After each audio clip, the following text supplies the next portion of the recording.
اعوذ باللہ من الشیطان الرجیم بسم اللہ الرحمن الرحیم۔ عزیز طلبہ،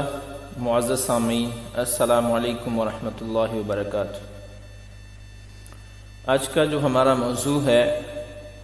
کہ اللہ تعالیٰ کا جو اسم ذات اللہ اور صفت رحمت، اللہ تعالیٰ کی جو صفت رحمت ہے ان کا آپس میں کیا تعلق ہے۔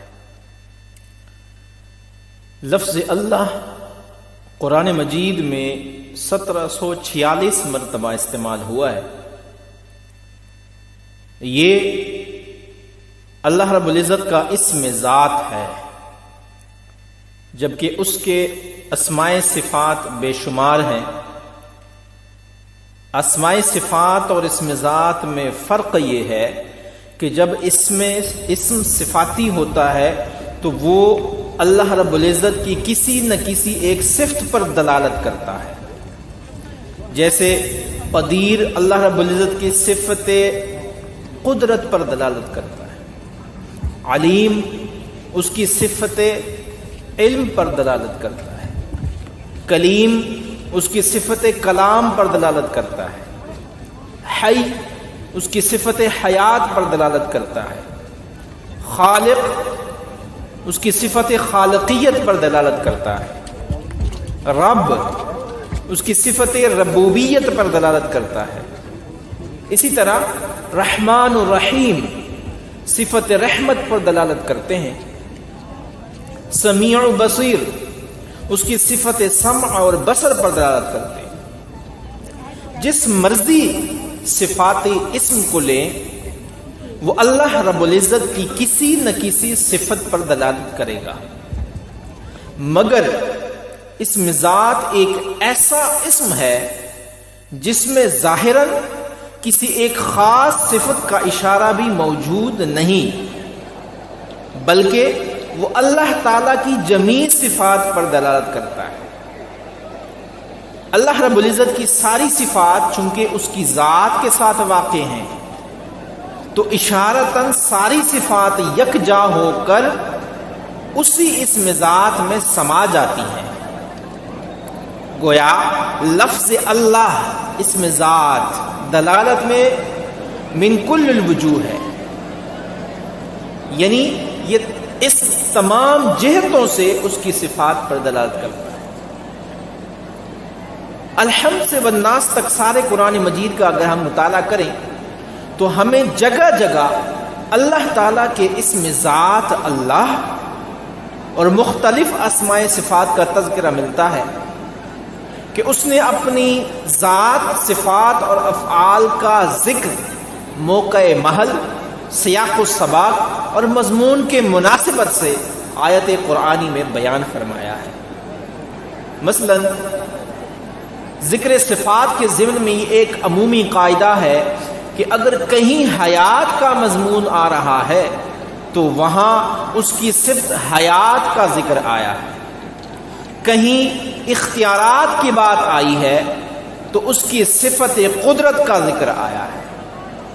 کہیں اس کی نافرمانی کی بات آئی ہے تو اس کی صفت جباریت و قہاریت کا ذکر آیا ہے، کہیں رحم، محبت، شفقت کرنے کی بات آئی ہے تو اس کی صفت رحمت کا ذکر آیا ہے، کہیں نعمتوں کی بات آئی ہے تو اس کی صفت رزاقیت کا ذکر آیا ہے۔ یعنی اللہ رب العزت نے اپنی صفات کے ساتھ مخلوق کے ضمن میں جس قسم کا بھی مضمون بیان کیا ہے اسی تعلق سے فردن بے شمار اسماء صفات کو بھی بیان فرمایا ہے۔ اس میں جو خاص بات سمجھنے والی ہے وہ یہ کہ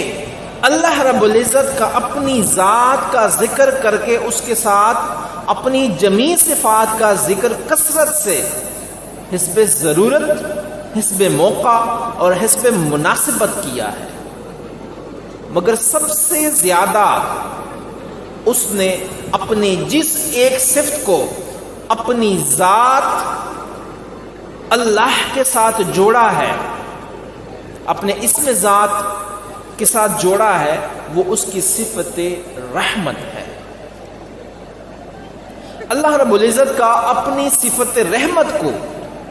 اپنی ذات اور اسم ذات کے ساتھ سب سے زیادہ متعلق کرنا کوئی اتفاقی نہیں ہے، بلکہ یہ اللہ رب العزت کی منشا اور ارادہ ہے کہ اس نے اپنے اسم ذات کے ساتھ اپنی جمیع صفات میں سے صفت رحمت کو بیان کرنے کے لیے منتخب فرمایا، جیسا کہ سورۃ الحشر میں ارشاد فرمایا هو اللہ الذی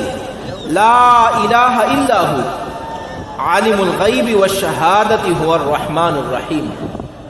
وہی اللہ ہے جس کے سوا کوئی معبود نہیں، پوشیدہ اور ظاہر کو جاننے والا ہے،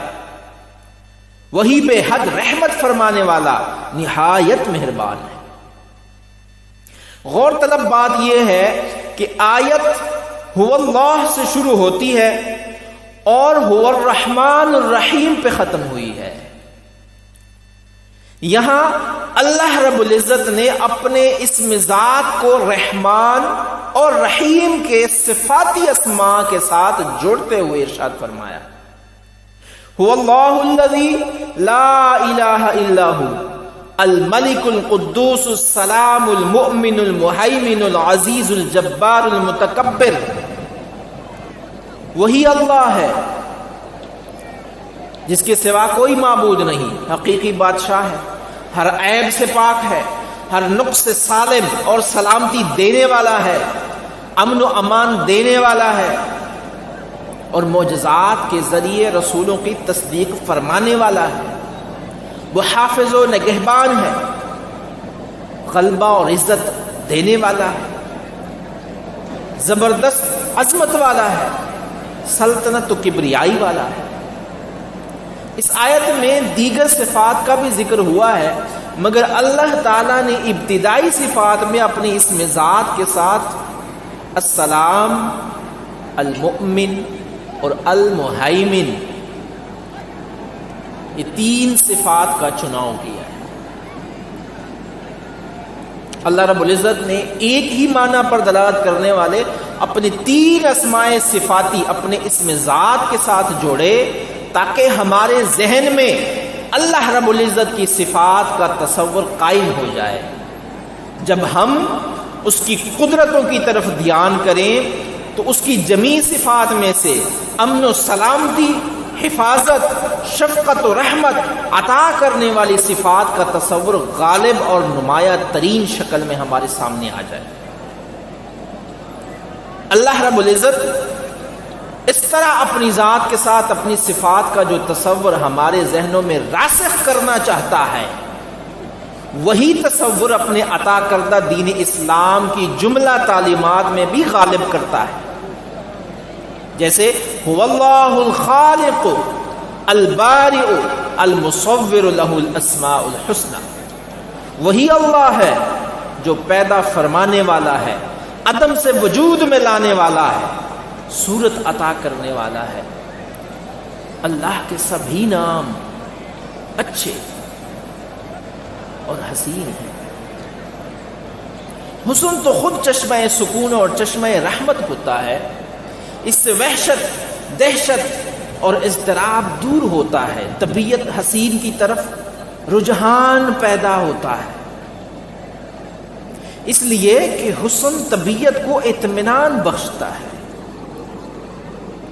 حسن کے ذریعے بندے کو ہر خوف، پریشانی اور غم سے نجات اور امن مل جاتا ہے۔ اللہ رب العزت نے اس آیت مبارکہ میں اپنے اسماء کو اسماء حسنہ قرار دے کر ان سے نسبت دہشت و وحشت کو ہٹا دیا ہے، اپنے ناموں کو خوف سے پاک کر دیا ہے۔ جیسے اللہ فرماتے ہیں قُلْ مَنْ يَرْزُقُكُم مِّنَ السَّمَاوَاتِ وَالْأَرْضِ قُلِ اللَّهُ،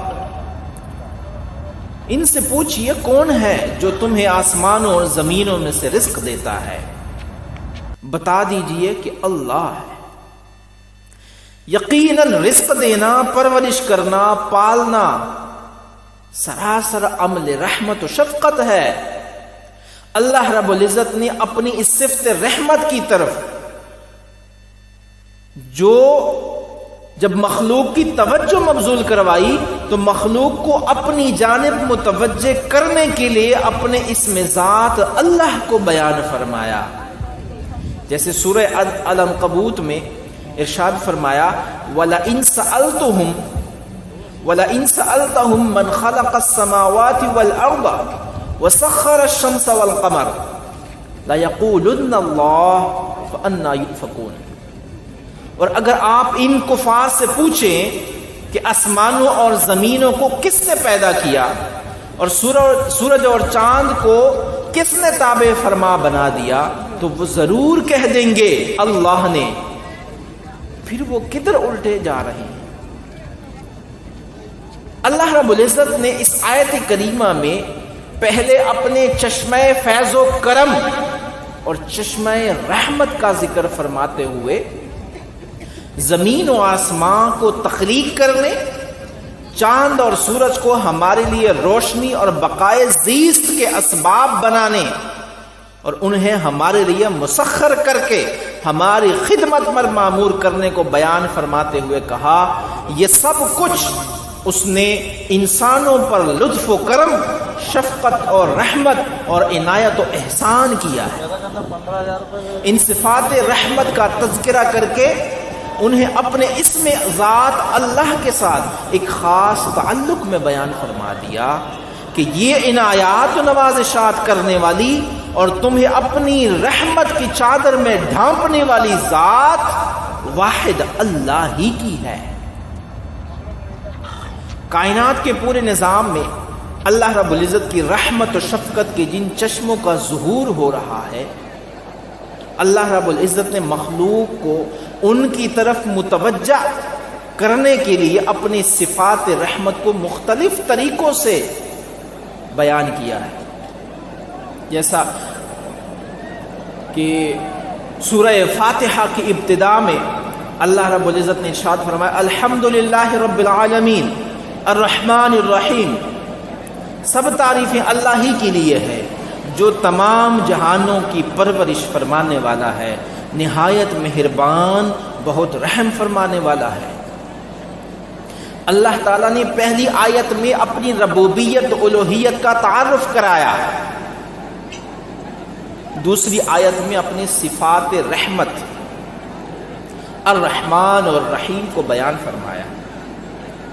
کہ رب وہ ہے جو رحمان اور رحیم ہے. اللہ تعالیٰ نے اپنے اولین تعارف کے لیے خالق، رازق، قہار و جبار، حی و قیوم، علیم و خبیر، سمیع و بصیر، قادر مطلق اور دیگر تمام صفات میں سے کسی کا بھی تذکرہ نہیں فرمایا، بلکہ انہیں بعد کے لیے مؤخر رکھا. اللہ رب العزت نے انسانی ذہن پر نقش کرنے کے لیے اپنا پہلا تعارف اپنی الوہیت اور ربوبیت کا پہلا تصور چنا اور وہ الرحمن الرحیم ہے، تاکہ جو ہی اللہ کا نام آئے تو اسے سنتے ہی ذہنوں میں اس کے رحمان الرحیم ہونے کا تصور آ جائے. قرآن مجید میں اللہ رب العزت کی اختیار کردہ اس اسلوب سے تعلیم و تربیت کے حوالے سے ایک اہم اور ذریع نقطہ سامنے آتا ہے کہ کسی کے سامنے جب اسلام، نبوت اور رسالت محمدی صلی اللہ علیہ وسلم اور شریعت اسلامیہ کا حوالہ دینا ہو، تعلیمات سے متعارف کروانا ہو، دعوت دینی ہو، تو اس انداز سے کروانا چاہیے کہ مخاطب کے ذہن میں اسلام اور اس کی تعلیمات کا پہلا تأثر رحمت و شفقت، محبت اور امن و سکون کا آنا چاہیے. اللہ تعالیٰ اپنے اسم ذات کے ساتھ اپنی صفت رحمت کو قرآن مجید میں لفظاً و معناً، صراحتاً و اشارتاً، دلالتاً و اطلاقاً، الغرض مختلف پیرائے میں بیان فرماتے ہیں. یہی وجہ ہے قرآن کریم میں کثرت سے ایسے الفاظ اور مضامین ملتے ہیں جو صفت رحمت، صفت بخشش، صفت عنایت، صفت عفو درگزر، صفت عطا اور صفت حفاظت و سلام، صفت مؤمن، صفت کرم اور احسان پر دلالت کر رہے ہوتے ہیں۔